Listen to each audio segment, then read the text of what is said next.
I decided to face reality. That day, someone else, spiritually, God, whatever you believe in, something else told me I didn't want to die and I need help. For some reason that day I decided to ask for it and was willing to receive it. And that's where the gift of desperation, beaten into a state of reasonableness, really comes into play. Green lights and blue skies are on their way. Yeah, they're on their way.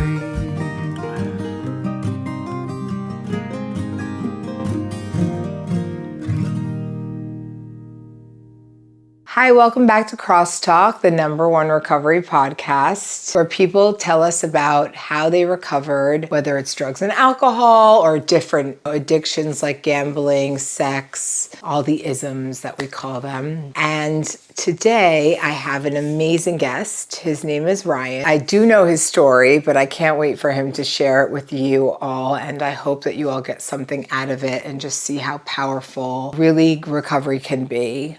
You help so many people, and I'm so happy you're here with us. So, please. Thank you for having me. And yes, it's been awesome getting to know you over the last 3 years. December 17th, I'll have 3 years of sobriety. Congratulations. And it's been unlike all the other times that I have been sober. Over the last 22 years, I've been sober, cumulative of 16 years. The longest stretch has been 6 years. And over those 6 years, life was really good. Unfortunately, it was a little more than just substance use. It was emotional, and what's the other way of saying it? Many of us suffer from a grave emotional and mental disorder, but we do recover if we have the capacity to be honest. A few of us might know that. Yep. I focus a lot on that. Yeah. And also the treatment center that we got to go to. Focused a lot on the behavioral aspect of things. Yeah, I think that the behavioral aspect is actually like how it starts, really. Even though I do believe it's genetic, I do think that our behaviors are how it starts, and then we start to use alcohol, drugs, or whatever other addiction you may have, to cope with those behaviors and cope with the consequences and all that stuff. Absolutely, and that's been kind of my journey, is trying to decipher the difference between, is it behavioral, is it emotional, or is it substance? And when it's a culmination of a multitude of different things, and in the program that I work now, we focus a lot on the spiritual aspect of things. And, but first I had to be conceding to the innermost self, or being honest with ourselves is everything. And it's been very tough to navigate that with the different types of therapy that I've been through, the different types of programs that I've been through. I never wanted to admit what was truly going on, because I thought it would be condemning of the nature, and I thought it would be unacceptable. And, over the years, we grew up in households where they say just perform or be this way. And a lot of us just accept that. I don't know if it's because I'm oppositional. I don't know if it's because of my inability to feel emotions in a congruent way, or if it's just spiritual of nature, or a combination of all these things. And so I work on all those things. As a young kid, I was always very high energy. Very high energy. I grew up in a really nice family. Grew up in a village. There was no street, no sidewalks, no street lights. Wow. It was awesome. It's like the opposite of where I grew up. So, and my family did. My mom and dad, they did a really good job of keeping the household together. We've had a lot of unfortunate events, and I know these play a big role in who I became. And the first primary event that happened was my mom had a brain tumor, and I was 5 years old. I believe my mom was 36, and so navigating that at a young age, I learned very early on to become a caretaker, and set aside things that I need, or not knowing how to communicate them, and not anyone's fault, not the brain tumor's fault. It's just the way that I learned to get what I want, when I want, and how I want it. And as a kid, that's perfectly fine. What do you mean? As an adult, I can't get what I want when I want it? Exactly. And as we grow up, I still wanted to be the kid. And that's the difficult part, is how often do we act like children? And, you know, one of the main things I focus on now is being more childlike and less childish. And you could go to any playground across the country, and it's quite phenomenal. You watch a couple of 5-year-olds get together, and one's just covered in like snot and stains, and runs up to another one that's got suspenders and a bow tie on, and he's like, "Hey man, you want to climb the monkey bars?" And they don't pass judgment. Right. He's just like, "Yeah, dude, this sounds fun." Yeah. How freeing is that? I love that. I actually have chills from when you said that. Apparently I get chills easily, so I don't know. But I do. I see that in kids, and I love that. And I believe part of the program, part of the community that we have down here that I've learned is we work a lot on that, is accepting each other for who they are. Not that my family didn't try to do that. We just didn't know any better. We also grew up in a family that was old school. We love happy, and we're comfortable with anger. When things get out of control, use the anger to get everything back into control. It played a big role in how I learned how to communicate and, once again, get what I want when I want and how I want it. But I never learned emotions. I never learned them. Not until I was about 37 years old. And I came to a place down here, and I saw this thing called an emotions wheel.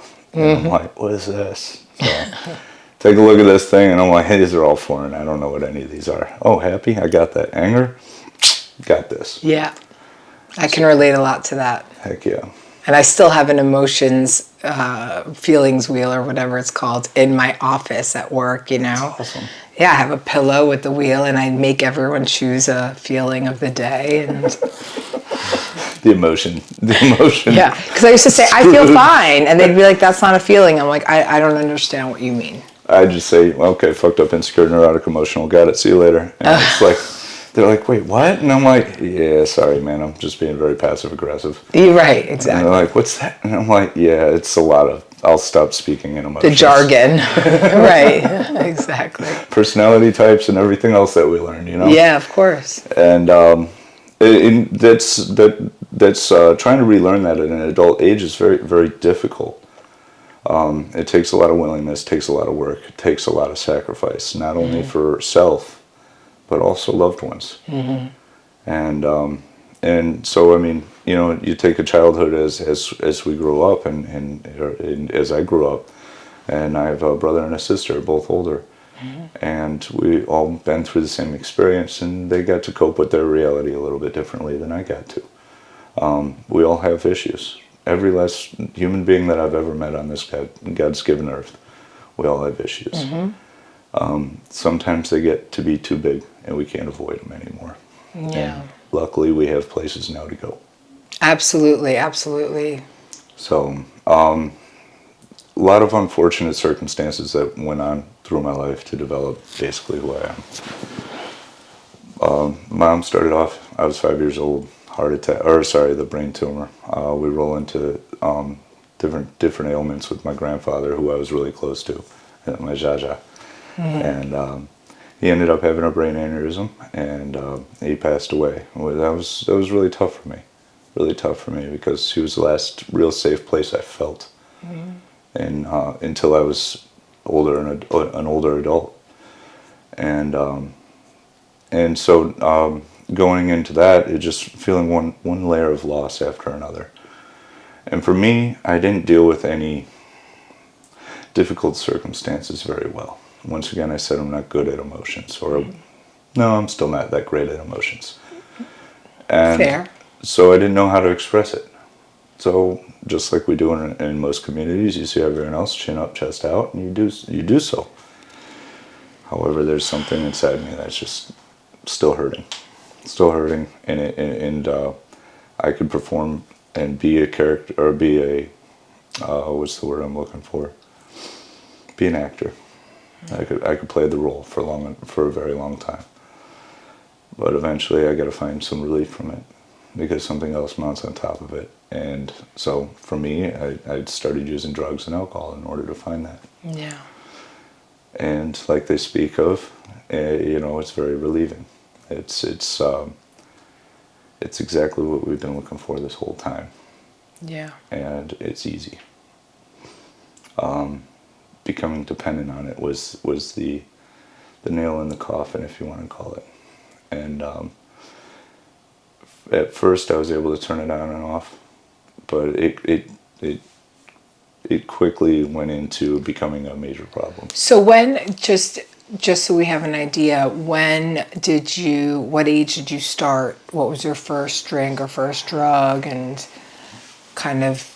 So I don't really recall the first of anything. Okay. It was around the 12 to 14 age that things started to change psychologically, behaviorally, in the aspect of using different ways and different outlets and so on and so forth. In other words, trying to navigate becoming an adult.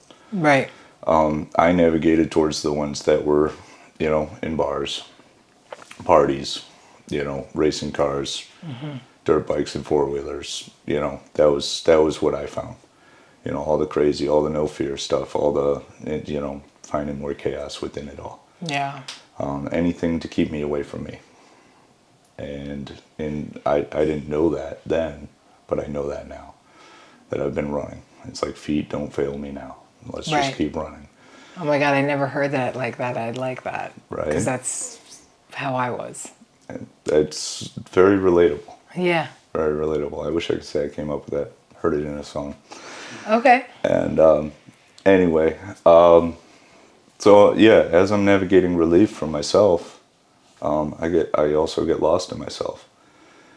And instead of looking towards the community, now I'm looking for the answers in my own head. And that's where the real insanity began. And a lot of that happened after my first infraction with the law. It was a DUI at the age of 17 years old. Oh, wow.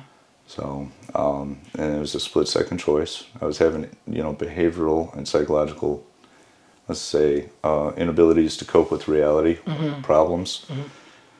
And a split-second decision of pull over and take the heat, or try to pretend like this never happened. Like we all live in this little fantasy world, like we don't like to be the bad guy. Right. Embarrassment, insecurity, things like that. So instead of pulling over, I hit the gas pedal. And that was a high-speed pursuit, road spikes. They get me, they pull me over, they send me to jail. So you evaded the police, essentially. Yeah, successfully evaded them for a while, and eventually got caught. And unfortunately, I couldn't. What's the word I'm looking for here? I couldn't face the personal guilt and shame to the situation. And I didn't want that to be part of the family, so I did my best to pretend it didn't really happen. I did what the attorney said to do. I did what the judge said to do. I did all the superficial compliance. Right. To get out of trouble. And so situationally, that's where I began my journey of trying to get out of trouble all the time. Did you successfully get out of trouble that time? Were there any consequences? I lost my license. It was At 17? At 17. When you just got it? Absolutely. Okay. Absolutely. And yeah, it didn't really register in my head. I mean, it wouldn't have for me either. Yeah, no, I'm straight in the victim role. I can't believe, this isn't Right. fair, this isn't fair. Everyone else does this, everyone else is doing the same thing, and so on and so forth. That's the thing. Oh, yeah. And I'm like, how am I the bad guy? And I know how good of a guy I also can be. But I also know in my heart, I don't really believe that. And that's where, like, diving into the other escape mode is when I do drink, it's the real Jekyll-Hyde thing. Sometimes I'm the real good guy, sometimes I'm the real bad guy. And now I'm sitting here trying to figure out if I'm even a good guy. And I've navigated that a few times in the past 3 years, which is, I'll jump back and forth here, but this one's really powerful for me, is asking my son, who's 9, I was like, do you believe I'm a good guy? And it was very prompt, very scripted. He says, yes, but not looking in my eyes. It's down in a way. Yeah. And I asked my nephew, you think I'm a good guy? And he's like, yeah.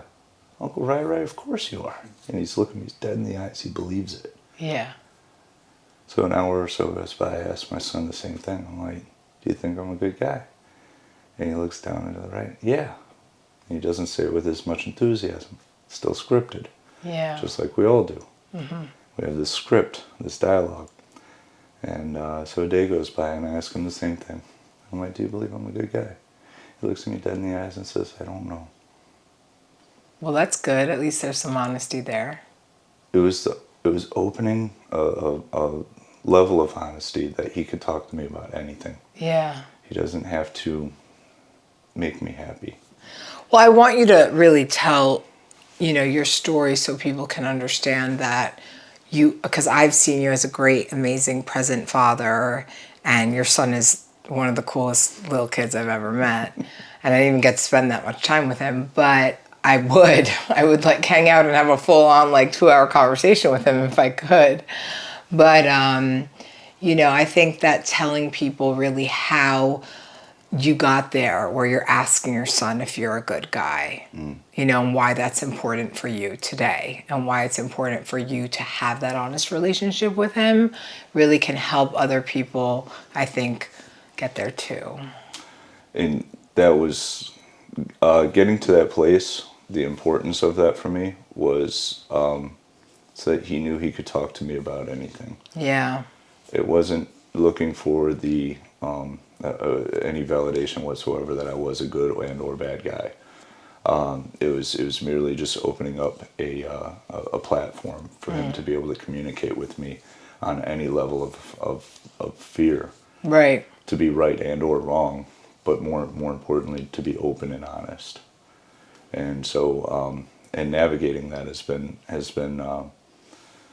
something that was very more difficult growing up. Looking for honesty. My family's always been honest, but transparent. The depth of the transparent, or the subconscious level of communication wasn't always there. Yeah. So a couple golden rules that I have stem from growing up in a family where you pretend everything's okay because there's so many unfortunate circumstances, health issues that were going on. Dad strokes, grandfather passing away, mom brain tumor, mom heart attack, mom cancer, dad cancer, mom cancer, dad cancer, mom dies of cancer, or dad dies of cancer, mom dies of cancer. Wow, that's very heavy. It's been an ongoing thing for the last 35 years. I'm sorry. And so when they, as we navigate the different problems that I'm having, I'm taking away from the family. Yeah. And that's why I work with my son a lot on being able to communicate and being able to have a voice in the family. Because a lot of times when families go through all the hardship, we feel like we don't have a voice. We feel like we aren't able to communicate. I felt like I wasn't allowed to have a bad day when others are having such a bad day with health ailments and so on. I totally understand that. It's like, how can you complain when other people are dealing with that? Yes, and that helped me create a really cool, delusional mind, I guess. So let me take a step back. So creating these delusional aspects of my mind also made it very difficult because now I'm trying to navigate sobriety and be delusional at the same time. But in order to be delusional, you have to be dishonest or deceitful in some way, shape, or form. Yeah. So it's like, they speak of in our program, you got to be rigorously honest, Yep. And so I've always been willing to get a certain amount of honesty, but there's a certain depth in the loyalty to, deceiving, being a certain way with certain individuals. I wasn't willing to break that. And I wasn't willing, I would be more willing to compromise my own well-being and my own word in order to protect others. Right. And not that I'm sitting here trying to throw anyone under the bus, but I will hold to my word, but not bring another person into my conversation. If I have nothing good to say, don't say it at all, sort of way. Yeah, I follow that too. So, but Navigating honesty was very difficult for me because I didn't know or understand emotions. So at this point, are you, are you somewhere recovering, or where are we now? So if we go back to when my grandfather passed away, that's going to be about 13 years old. Okay. 13 years old, I end up with a little bit of legal trouble, a domestic dispute, a verbal domestic violence is what they called it. Never heard of it. And that was what reared its ugly head, saying that Ryan's unmanageable. And so I'd try to superficially comply. 17 DUI, superficially comply over the course of the last 22 years. I've had several more DUIs. And one after another, superficially comply. I've already learned the pattern. I've already learned. And what other consequences? Sorry. No, you're perfectly fine. Multiple times visits to different jails or institutions. At the age of 19, I went to my first treatment center. Okay. Wonderful place. 28-day program, IOP program afterwards. Stayed sober for a year. 23, I go back there. This time I stay sober for 6 years. Wow, that's pretty good. Learned so much navigating all these things. But there's always more, and as we know, if we're not constantly working on it, the family we grew up in, work on it, and then, okay, set yourself aside and take care of everybody else. Yeah.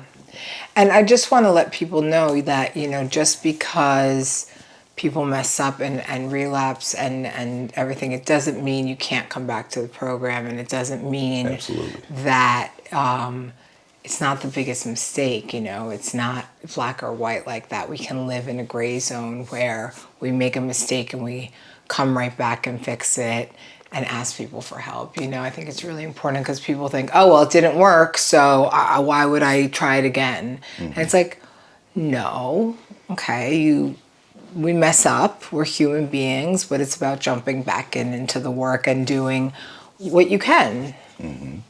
And so I'm glad you talk about that. Absolutely.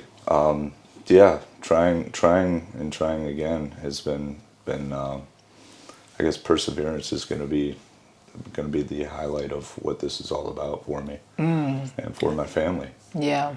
And that's one of the hardest things that all of us have to do. Is it's not just a individual thing going on, it's the whole family is affected, whether they avoid, whether they learn new defense mechanisms, whether we learn new ones, so on and so forth. The psychosocial dynamic of a family is the most complicated one to navigate. Right. And we're all searching for that perfection, that 𝗥=𝑚c², that formula to make this just beautiful. I don't think there's an exact formula. There isn't. No. I haven't found one yet. Just honesty. So tell me, you're now 6 years sober, and what happens? What changes? Why do you go back?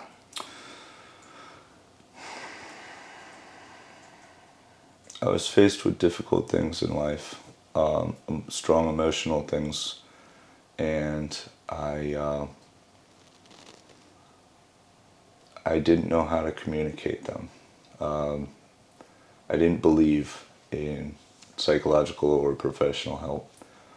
At this point in time, I stopped believing in the program being able to help. Mm-hmm. And so I became more and more different things, old patterns, old belief systems start creeping back in. I believe in alcohol being the solution, so I'm going to find a way to talk to my wife at the time that it's okay to do that. Work, being a good worker is going to be my higher power. It's going to talk my way into that being the only thing I need to do. Shinier boats, shinier cars, bigger houses, all these things are now becoming my higher powers. So you don't have any financial consequences or anything like that? Absolutely. But I've also just worked harder. So you're high functioning? Very. I'll destroy things and then rebuild it. I'm the exact same way. How many times have I destroyed things, burnt the bridge, watched it burn, walk away, and rebuilt everything from scratch? And one of the coolest things is did I actually do that on purpose? Yeah. Probably. And that's the part of the conscious subconscious part of my mind that I really like. Yeah. I'm like, am I knowingly doing this? I think there's and I'm not a psychiatrist or a therapist, but I think there's kind of the unconscious part where we tend to just do things that we know. Mm-hmm. And then there's the, us intellectually knowing something is wrong, mm-hmm. and the insanity of doing it anyway. And I believe I was hurting inside. Of course you are, yeah. And I didn't know how to express that. Yeah, I mean, it sounds like it. And so I would show people how I'm hurting instead of tell them. Because I didn't have a language for it, right? I mean, you have had so much grief and loss. I mean, having parents go through cancer, each one simultaneously at different times, constantly coming back, that is... I can't even imagine as a child dealing with that, and I can't even imagine coping with that pain. And it's funny you say that. I wasn't coping with it. Right. I was avoiding it professionally. Professionally, I gotta add. Yeah. There's one really cool aspect of it is the tight bond that my brother, sister, and I have. Through all the hardship that we've been through all the loss, through all the grief, it's been great. It's been tough. That's beautiful. But at this point in time, we've never stood stronger, and that is something that I am grateful for. Mm-hmm. I am grateful for. I don't wish it on people, but I am grateful for it. So at this time you're married. Is your son born yet? So yeah, 6 years. Sober. My son was 6 months old when I decided to pick back up, and so I started drinking, and things functioned relatively decent for approximately 3 years. There was problems. At this point in time, I know my wife didn't want to be around the man that I've became, and I know my kids tolerated me, but they were kids. They had very little choice in the matter. Mm-hmm. And that's the sad aspect.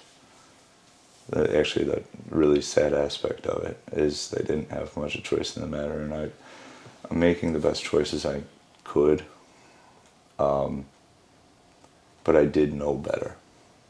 Right. But and knowing better... It isn't believing any better. And that's the really hard part, and that's where I always ask about the conscious and subconscious aspect, because I know better. Right. But can you explain kind of how addiction takes over and how, we may want to stop, right? The idea may be I wake up this morning and say, hey, I'm not going to drink today, but then what happens? End up drinking. Yeah. And how many times do we say that? Well, right, and I would love it if you kind of tell people how that is. Why do we do that? Mm. Do you know why we do that? No. Is it the subconscious? Is it just this genetic disease, or is it... It's been explained so many different ways to Sunday, and I mean, the easiest way is what everyone always hears. It's the allergy, And, yeah. And well, explain that for people who don't, because I'm hoping there are people watching who, don't know some of the jargon we use, mm-hmm. and want to understand what we're actually talking about, because they can relate to you and they can understand that you were somewhere where they currently are, possibly. I'd like to put it in context, not just on alcohol or drugs, but more on what are we going to use for relief from our daily grind, our daily everything. Mm-hmm. And, I don't care if it's taking a bath or going shopping. We all find ways to get rid of or cope with things. We find enjoyment in life. We find hope. Mm-hmm. However, once we believe that, for me, once I believe that, okay, alcohol is the only thing that's going to give me relief, I am going to make sure that everything else that challenges that is outside of the jurisdiction of being able to get close to me. And so it literally becomes its own animal. Mm-hmm. versus, you know, drinking too much sugar is bad for you. You set the thing down. You know, a doctor says, don't drink sugar anymore. You're going to have diabetes. Okay, yeah, you set it down. Whole family, doctors, everyone's saying, don't drink alcohol anymore. Your body's going to fail you. Or in other words, you're fucked. And what do? You keep drinking. Why? It's the cunning, baffling, powerful aspect of it. You're having that allergic reaction to it, right? Precisely. And so, I mean, it's so attached to you as a person that getting rid of it would be, the thought process for me was like, okay, I'd rather you just cut off one of my arms. Because Isn't that incredible how powerful it is? It is. Because this is literally letting me mentally get through the day. Physically, I could endure all the pain in the world. Yeah. Don't care about that. Right. But psychologically, when I feel hopeless, that pain is so great. That emptiness inside is so great. And so I'm trying to fill that void continuously. It is a hopeless battle, but it gives me a moment of relief until it doesn't anymore. And that's beaten into a state of reasonableness. Many of us get there. Some of us don't. And that's the sad fact of it. Until we're able to have some sort of for me, it's a God moment, to have some sort of a God moment where I'm not even making that choice anymore. Someone else made that choice for me. And sometimes it's family, sometimes it's the law. But I would always go until that point where someone else would make that choice. I finally got to that point where my body was failing me this past time. What did it look like? Let's go back to what we were talking about, is the marriage aspect. And my mind was failing me then. It was in a hopeless state, and I'm in the point of tearing everything down. Finally, I did some unspeakable things, and my wife came home and said, "Get out." And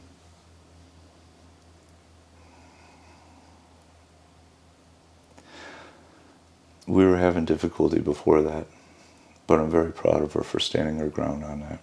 Yeah. And But you can see that now. At the time, I'm sure you didn't feel that way. at the time, I was understanding, but I was very scared and very alone. And I wanted any relief, whether it was codependency, alcohol, drugs, anything, geographic change. I was looking for any relief. Yeah. I love that you say that because, you know, it's hard to explain to people how sometimes we use the term alcoholic and it means, you know, it means more than just alcohol. It means the codependency. It can mean shopping. It can mean all these other things. But Any it's external validation. Any external validation. Thank you for saying that, because helping people understand that, you know, I call myself an alcoholic, and friends who know me will say, I don't think you're an alcoholic. I don't think that was your problem. And I'm like, you didn't know how much I was drinking. But also, they're like, no, I think you had a problem with drugs. And I'm like, oh no, when I say alcoholic, I mean alcohol, drugs, I mean, you know, an eating disorder, all these other things that come up for me when I'm not in my best mind, when I'm not being honest, when I'm not living my best life. And that therein lies the 6-year stretch. And what really took me out was the unmanageable mind, because Right. I wasn't working anything, I started believing in myself again. I believed in, you know. Rather than doing like a 12-step program, is that what you mean? Precisely. Okay. So instead of believing in something bigger than me, I'm believing in self. And it's been my nemesis, because I'm such a strong-willed son of a gun. Right. And I will white-knuckle things for a very, very, very long time and show you on the outside how good and pretty everything really is. But Right. on the inside, I'm tore up. So after that adventure of getting separated, and it was devastating. It was a devastating 2 years. And in the process, in 2017, my mom got diagnosed with pancreatic cancer. And I was sober for about a year then. and I couldn't deal with that one. I was just like, I can't take anymore. Well, because pancreatic cancer is the worst one, right? Death sentence. Yeah. And I couldn't take anymore. So I'm like, all right. I'd go back out, come back in, go back out, come back in. And that's what's so awesome about our program, is it's so welcoming. Yeah. And everyone just understood where I was coming from. Yeah. You're going through a lot of pain. How can we share your suffering? Going through a lot of pain. How can we share your suffering? And I'm asking for help, but I'm not willing to receive it at this point in time. I wasn't beaten into a state of reasonableness, as they always talk about. And but I found my purpose. And it was I got a DUI, my last DUI, and this time it's in a company vehicle, and they finally asked me to leave the company, and rightfully so. Yeah. Rightfully so. And You're a liability at that point. there were certain individuals that wanted me to come back, and so I did that, and it was just, I'm locking horns with others, and it's just not going to be healthy for the circumstance. Yeah. My mom at the time, she was battling cancer, and so I'm like, I think I found my purpose. That's the caretaker role. If you remember, I spoke of that at 5 years old. Right. And so I've always played that role in some way, shape, or form until I can't. So finding that balance has always been difficult. So I'm now finding my role, caretaker role with my mom. We're traveling the country, looking for cures, doing this, that, the other. That's so cool, though. Things are good. I'm mending relationships with my ex-wife, my stepson, my son. Things are going in a proper direction. So there's no time for drinking or drugs or anything like that. Precisely. And I'm being a good person. There's still a pain inside me. I'm not 100% what it is, but life is going so good. I can't see any of that. I'm masking it with everything else. Right. And finally get to the fateful day. My father, he gets diagnosed with cancer, pancreatic cancer in December 2018, dies in February 2019. Wow. So just to clarify, now your mom and dad have been diagnosed with both with pancreatic cancer. Correct. And both have so much to live. Correct. Wow. I'm so sorry. Thank you. So my dad's journey was quick. He passed away in February. And my mom, she finally passed in June of 2019. I was sober, but I couldn't see why to be sober anymore. I lost all hope. Right. In a way, I made my parents my higher power. That was my purpose. And when I lost that, I was about 6 weeks after my mom passed, and I looked at my girlfriend at the time, and I said, "Get away, it's going to get ugly."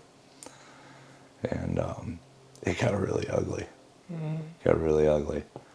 I went to a lot of dark places, did a lot of really, really raunchy things. And anything you want to share? Well, I got to put you on the spot a little bit. Yeah, go for it. Maybe one story, grace us with. There's so many. Let's just say there's a town that they came into my hotel room and found a bunch of illicit products, and it was during COVID, so they processed me in the back of the cruiser and let me back in the room. There was still more product, and so I continued doing what I'm doing, and a week later they come back and find more, and this time they escort me out of the town and say never to come back in that town ever again. Wow. I don't think they can do that though, right? So in hindsight, I think there was a larger picture because I was using so much. I believe there was another federal agency that was watching me. I see. And so I believe it wasn't just because of COVID that they didn't detain me. I think it was because they were watching something bigger than Right. that. I see. So you're part of a movie scene. I'm part of a movie scene at this Which point in I'm time. sorry. I shouldn't laugh. It's comical to us. That's the thing. I tell people, I'm like, when once you've had a little recovery, if you don't look back and laugh at some of these crazy things, it will drive you crazy, right? Absolutely. Yeah, we have to Absolutely. find some humor in the madness. And it's devastating because, I mean, as I speak this, how do I explain this to loved ones? How do I say to a loved one the depths of where I've been, Right. without hurting them more? Yeah. And I say it with as much grace as I possibly can. Obviously, if I'm talking with another person that's struggling with the same thing, I'll get dark, I'll get dirty. Yeah. And we'll have a lot of laughs over it and a lot of tears.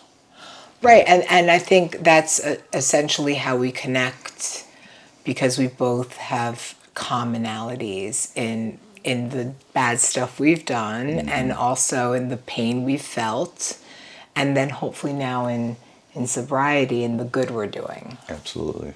And that's the spiritual experience. It's becoming, literally choosing to follow I mean, better you're path. incredible. Thank you. But that's we're getting ahead of ourselves. Let's go back. We're in the hotel room. No, I don't want to be there. Okay. Those bad times. We're outside of the hotel room, but you're in a dark space. You've turned your girlfriend away. You've it's gotten bad. Yeah. You're asked to leave the town you grew up in, or whatever town you're in. No, it was a different town, but yeah, same difference. I mean, at this point in time, the whole municipality is basically like, he's a problem child. Yeah. And my family, after about a year of me, really going at it hard, my family's very concerned. I mean, they're coming over to my house just to make sure I'm breathing. And 9 out of 10 times I didn't even know they were there. Wow. And Wow. So it was ugly. My ex-wife was concerned. My ex-girlfriend was concerned. I mean, people are literally just trying to make sure I don't die. Well, yeah, because they love you, even though they may not be with you. They were extremely pissed at me, I'm sure. Understandably so. It's Very sadness that angry. turns Yeah, into anger. Exactly. And one of the really cool things that happened was, despite everything, my good friend growing up, I've known him since kindergarten, he came over and confronted me. And that one stands out a lot. It took a lot of balls for him to do that. Yeah. We're in a screaming match in the driveway, and I'm at a point where I don't even scream. I'm just so calm, so serene. I'm in the depths of my thing. I'm just waiting for life to cease as we know it. And for some reason, that was enough to spark some sort of reality back into my sense, because I was so detached from it. What year is this? How old are you? This is 2019. 19? 20. Okay. This one's 2020. We're getting close to the end here. So you're 37-ish, 36? Yeah, 36, 7, yeah. I can't remember. So you have a lot of life left. Hopefully. Yeah, you do. Did a lot of damage, but we're getting there. Going to the gym now. Listen, if my liver is okay, your liver's okay, for sure. It's my heart and stuff that really took a lot of beating. All right. But I understand. So my family has an intervention on me.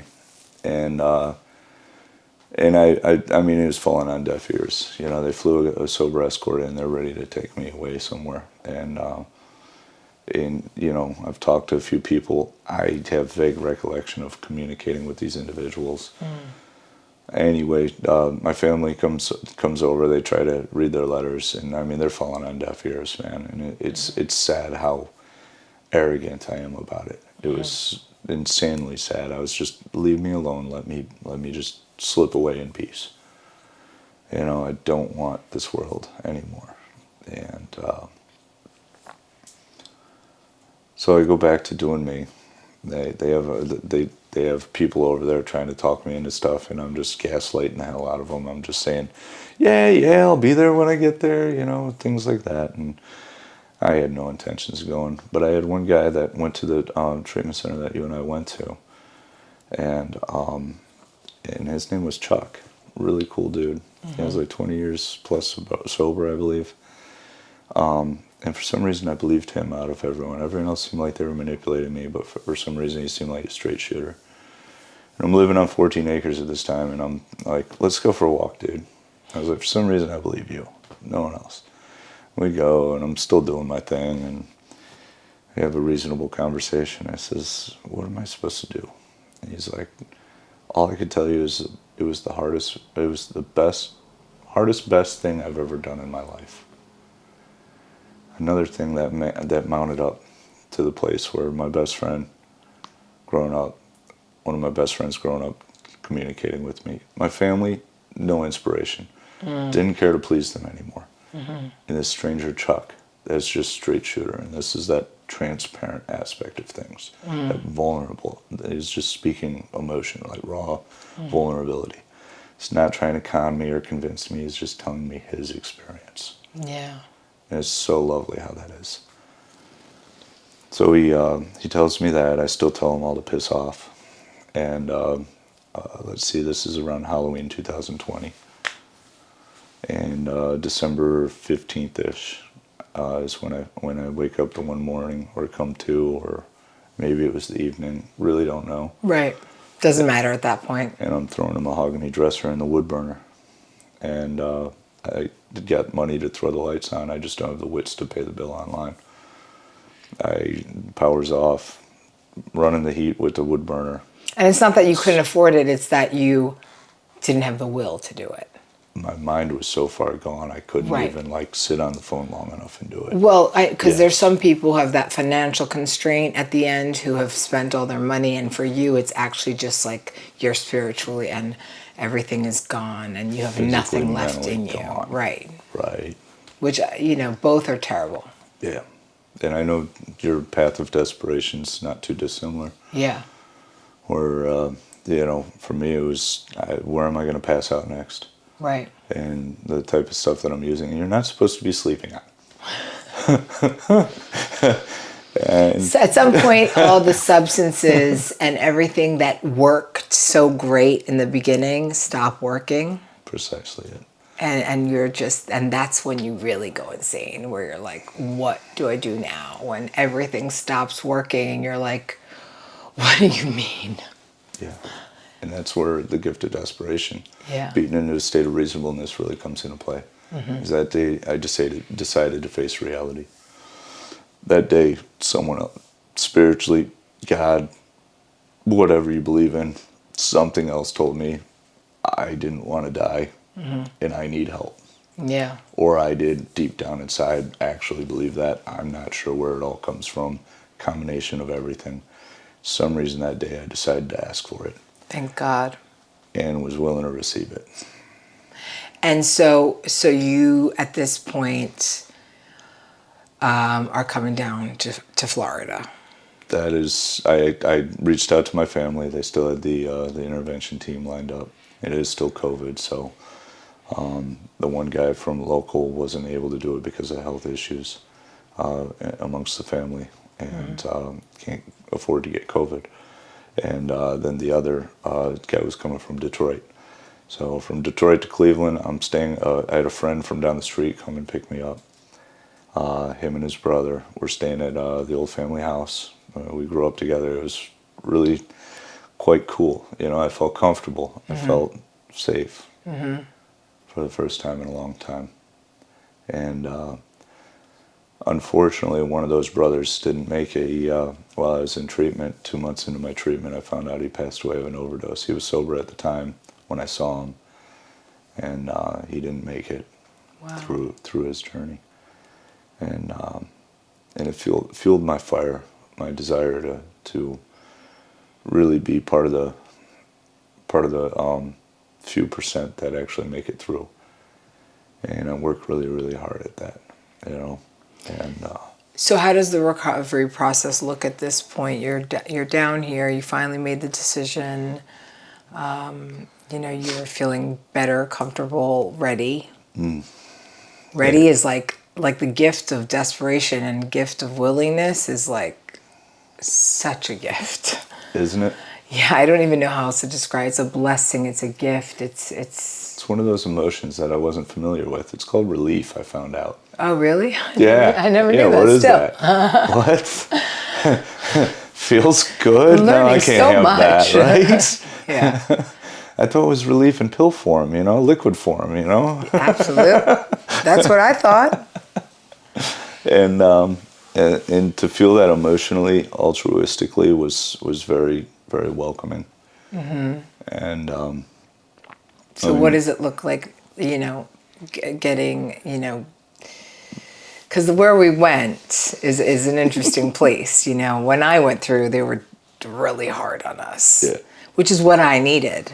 And, they didn't hug us back to health. But when you went through, they were a little softer, but still very hard, right? Absolutely. Absolutely. I mean, I believe very strongly in the program that we went through. Mm-hmm. I'm a very big supporter, proud alumni, and I do everything I can. I still go back there a few days a week. Yeah. And support them. You're there, and you're amazing. Thank you. You as well. You as well. Thanks. You knock it out of the park. We're going to join forces and just conquer it. I agree. I'm very excited for that.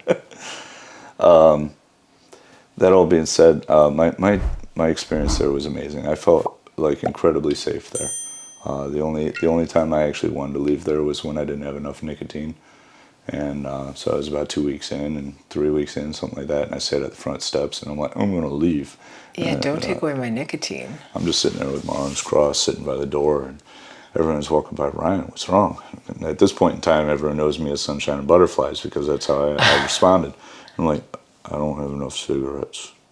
Listen, you can't take away my alcohol, my drugs, and my comfort zone, right? And then say to me, I need to stop smoking. Like, I have quit now. This is like years later. But at the time in treatment, I was like, this is all I have left. Like, what are you talking about? But it never occurred to me that I was supposed to ask for help to borrow a cigarette. Oh, were you allowed to do that or something? I could just ask a friend if I could have a cigarette. All right. So just another person that's going through the same thing as me. Yeah.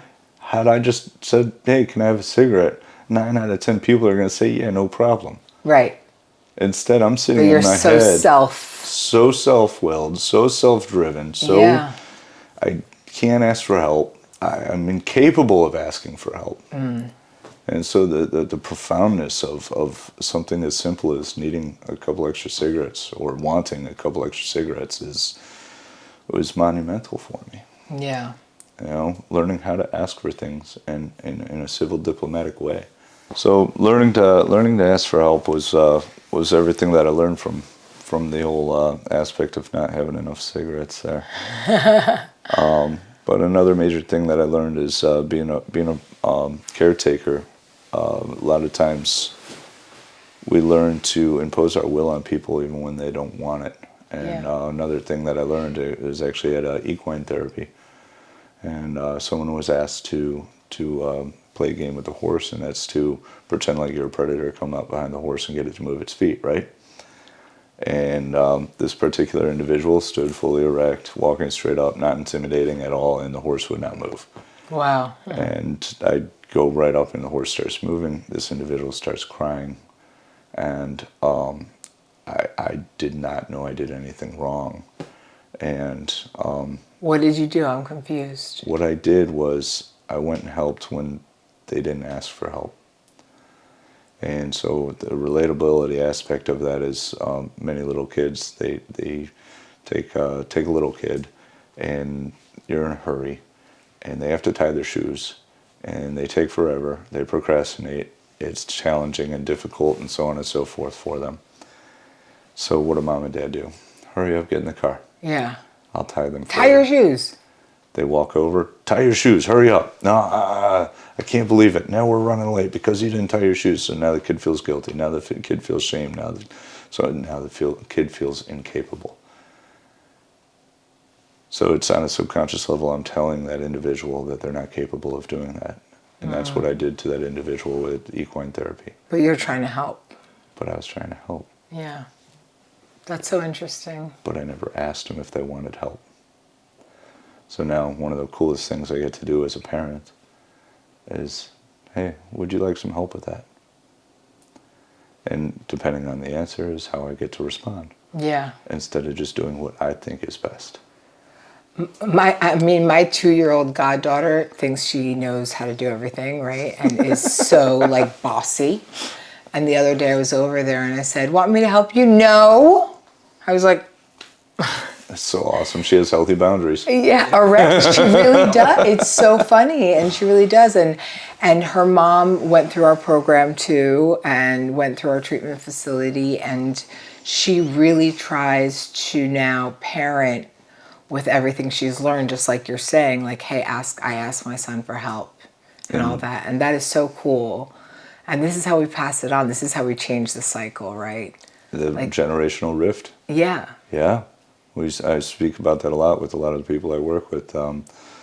There's a group of parents that are in recovery that I connect with on a weekly basis. And it's quite phenomenal because we focus on showing up safe, showing up consistent.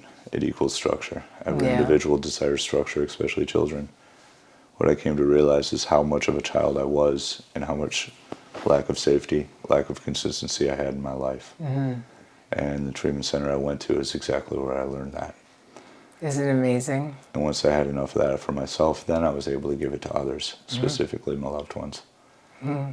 And showing up safe, showing up consistent. Do I do it perfectly all the time? No. Yeah. I fail miserably. Yeah. But at least I have a guideline to go by, a baseline of what I'm capable of doing. Right. Versus a wish that I want, that as many of us in active, whatever we are in, actively escaping reality, from money, gambling, sex, booze, drugs, women, whatever it might be. What we're escaping reality is, but we usually have all these wishes that we could do something better with our life. Yeah. And practicing being better at life is exactly what we're really doing here. Mm-hmm. We're, rising above all these different things, all these ailments, learning how to communicate. Yeah. So how has your journey of recovery kind of looked for the past couple of years? So the last 3 years has been nothing short of amazing. I'm not supposed. No, I can't say that because I'm not in charge of that. I want to say I'm not supposed to be here right now. I say that all the time. I don't say I'm not. I say I don't know how I'm still here. That would be more accurate. Yeah. That would be more accurate. That's why I truly, people are so afraid of the word God or spirituality or whatever, and there was no doubt for me. Absolutely. When they told me, you should believe in something bigger than yourself. It could be anything. It could be the ocean.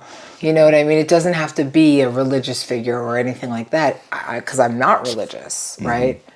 But it was so easy for me because I was like, how have I not died? How have I not been like kidnapped or raped or trafficked or all these things that could have happened to me, And so, yes, I can believe that there's a force or something out there that's propelling, And more importantly, the freedom that both of us experience is that of the prison of our own mind. Mm-hmm. It's gaining hope. And, it's having those around us, the community around us that believes in us, that shows us hope when we don't have any left. Mm-hmm. And those events still happen for me. Mm-hmm. But I also have a community around me. When I can't find the hope, other people know how to show it to me. Because it's a very similar community where we've learned a common language of emotions, of pain, of suffering, of love, of joy, of excitement, of fears, and so on and so forth. Mm-hmm. I didn't even know that I was scared for my whole life. Like I've never really felt scared. I didn't acknowledge that emotion. At 37 years old, I realized I'm running around with that emotions wheel I talked about earlier, and I'm reading it. I think I feel guilty. I think I feel something. Ashamed. Yeah, and I hear all these other people saying that, and I run out to the picnic tables. It's one of the most profound things, and I'm like, I'm scared. And it was in this real creepy way, I'm scared. Individual there is like, okay, now you're starting to scare me, and I'm like, yeah, but I'm scared. I never felt scared before in my life. This is amazing, It's good. Or you didn't know how to identify. Exactly. Yeah. Exactly.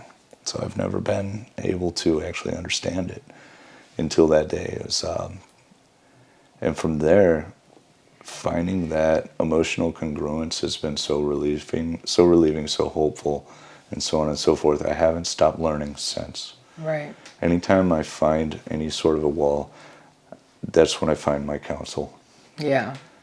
And I say, I'm at a wall, I need help, and I don't know what to do. And then I follow direction. That's so hard for so many people. It's insanely difficult. I still tell them to F off. Yeah. And then I would say, okay, eventually. And sometimes it takes me weeks, but I still do it. Right. I mean, I say to the people that love me, I go, I want the feedback, but I may react at first, but just know that like 2 hours later I come to, and my first reaction is never the right one. Absolutely. Sometimes it can be, but mostly, my first reaction is I want to bite your head off. And so in that experience alone is very common in our community. Yeah. Yet we still accept each other for that. Because we understand what we're going through. Because I started reading, being able to read people, and they started being able to read me, which is not the words that we say, but the blank spaces in between the words. Mm-hmm. And that's where a lot of people find spirituality, find God, and so on and so forth. It's the emotion and how the words are said. And the way the word is said, the way the gaps between the words, and so on and so forth. So we start to read each other. We start to use the universal language of emotion. Another universal language of spirituality. Right. One of a common goal, and now we become one. We become whole. The one thing that we've been plagued with our whole life is self-pity and resentment. An emptiness inside. And now we don't have to be that way anymore. And that's this journey in the last 3 years. Yeah, and listen, I mean, I say like I want to bite people's head off, but like most of the time, I'm not feeling that way, right? Most of the time I'm spiritually happy. I'm helping others, going through life, going to work, doing my day. But sometimes, we're not perfect, is what I was trying to say, and that's interesting. You say that though. Yeah. Because how we dwell on that one imperfection. Yeah. Versus the majority of the time being a pretty good person. Yeah, exactly. It's so funny, and just building on that. When I work with people and we're going over like taking an inventory of your day, right? Taking a look at your day, looking at where you've done things wrong, where you may have been better, where you may owe an apology, all of these things that hold you accountable. I've added a question to it. The program doesn't know that, but I added a question to it, and I say, but also look at what you did right that day. Mm-hmm. Because we can't just gloss over the improvements we're making, because they're so small sometimes. And like if you only see the muck, right? And you don't see the good, you may not want to keep going. Mm-hmm. So I think it's really important to also like point out, what am I doing right today? I'm doing some good things. I mean, I have to work on XYZ, but I'm also working on XYZ. Absolutely. And in the dialectical aspect of looking at the extreme positive and extreme negative is a lot of what we work on, the yin, the yang, the up, the down. Right, living in the black, living in the white, exactly. And then now we have to learn to like live in the gray zone. There's going to be good and bad about our day always. In what's our general, for me, my general way of looking at things is the way that I previously did. Yeah. And it's extremely important for me to stop and be able to reflect really quickly. And the more I practice, the more instinctive it is. And through our program, intuitively know how to handle certain situations, which used to baffle us, right? Absolutely. Problem is there's so many variables to each situation. I believe that I already know how to handle it, and then one little small variable goes into the situation, and I'm like, why can't I handle it? And I Right. throw my little adult temper tantrum, and Right. and Or it doesn't go my way. Yeah, no, I want what I want when I want it, and what the heck. And then Obviously. all my peers around me are just sitting there like, Right. you're going through it right now, and I'm like, yeah, screw you guys. And then I'm Yeah. like, And then you can laugh. and then I laugh. Yeah. Exactly. Versus an antagonistic way that would be unsupportive, which is in not that my family was not supportive, but we're good at we're good at antagonizing, Absolutely. I mean, listen, I always say, your family has installed the actual buttons, right? And for some reason, I'm okay with my friends doing it, but when family does it, for some reason, I feel like it's even deeper. Yeah.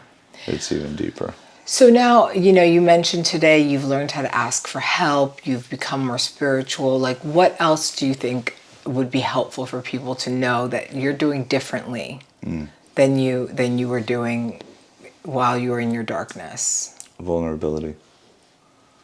Vulnerability is everything to me. I have two golden rules: honesty and transparency. Transparency is the vulnerable aspect.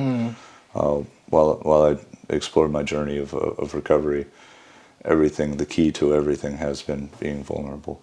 That's on an emotional, that's unselfish, honest, loving, and pure in all aspects. It's not just accepting reality on a conscious level, it's also accepting reality on a subconscious level. Because I can tell you that I'm okay with something and know that I believe that, but I won't actually, like, on a subconscious level, believe it. I just want you to believe it. And so there's the superficial aspect of it. Of course, we're human beings. But for some reason, I'm super sensitive, and I'm very reactive. And so trying to learn to be responsive in everything has been everything.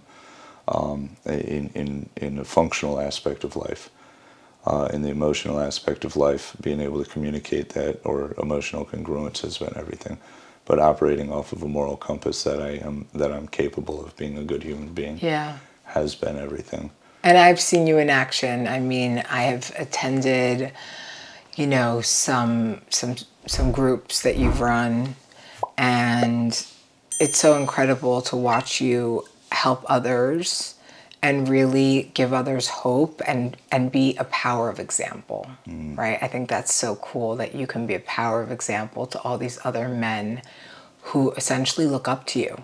That's my biggest passion is really dads in recovery. Yeah.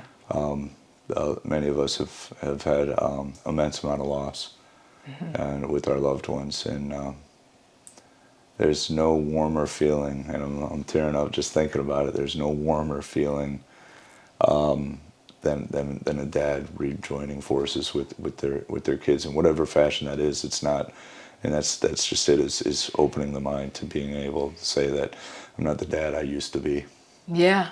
Not the dad I thought I should be. But what I am now is a present dad and a good dad.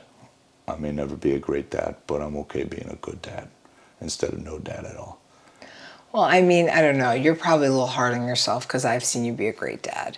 But then again, that's my opinion. Thank you for that, too. And, How old is your kid right now? He's 9. oh my God, Yeah. he's 9 turning 30. And my stepson's 16. He's turning 40. My sister's 10 and my brother's 20. Not like a huge age difference, but it's like I'm like thinking of my dad right now as like you're talking about. Yeah. Absolutely. And I just want to mention, I want to mention one more thing is that I've watched you help sons in recovery, like younger guys who are really 18, kind of fresh and still very young. And I watch you help them as well, kind of living that amends, being that dad for them that they probably didn't have and everything. So I want to tell you that it's so cool to watch you do that. Thank you. Thank you for that. Yeah. Really, that does mean a lot. I mean, I watched it firsthand, so. You did get to join us last Tuesday. That was Yeah. a lot of fun. I think you did. Tuesday or Thursday? That was Tuesday. Oh, no, okay. For dads out there who are struggling to have a relationship with their children and themselves, what have you found to be the best thing that you've started with? For me, it began in a group that was it was a parenting group.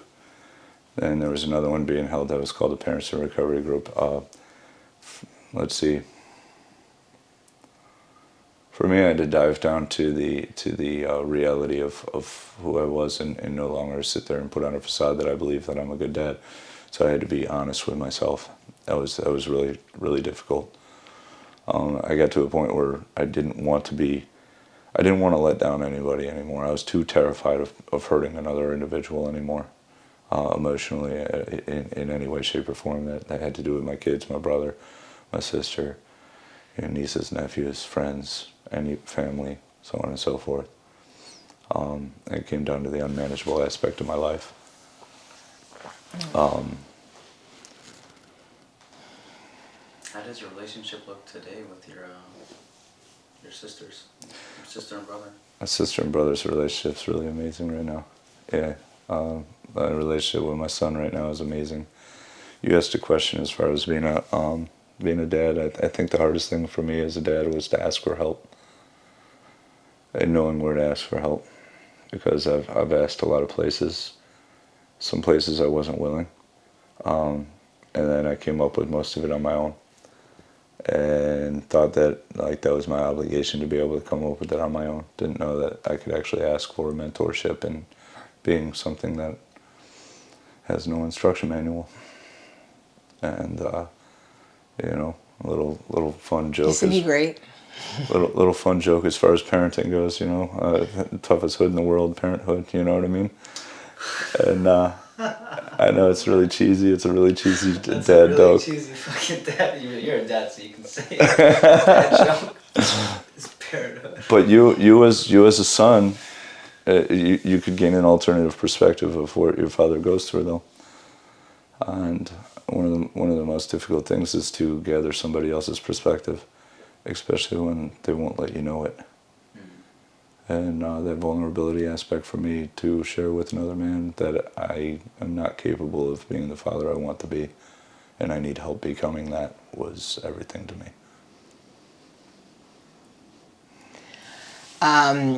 Thank you. Mm-hmm. Should we close it out and then do our hug and all that fun stuff that you love? Should I be like, thank you for coming? Yeah, I mean, we can use all of this. you guys are at the part where you're talking about how today looks, just things today. Is there anything else that you want to share about what you do today that you're just really not only proud of, but you weren't capable of doing before, or could never even see back then you doing today? One of the biggest things that I want everyone to know, including myself, is I no longer have to walk this journey alone, and neither does anybody else. Absolutely. So, and when loneliness is the plague that is your cross to bear, then know that you don't have to carry that cross alone. That's kind of what I believe right now. I believe that's my purpose, is to be a really good dad and let everyone know that they don't have to suffer alone in that aspect. Mm-hmm. Whatever that cross might be, whatever weight they bear on their shoulders, whatever's heavy on their heart. Yeah. Love that. That's amazing. Thanks for sharing. Absolutely. Any more questions? No, I mean, I have no more questions. I just want to, well, I do actually, sorry. I have the one question I ask everyone. Is there anything you would say to your younger self? You can choose the age. So tell us what age and what you would say.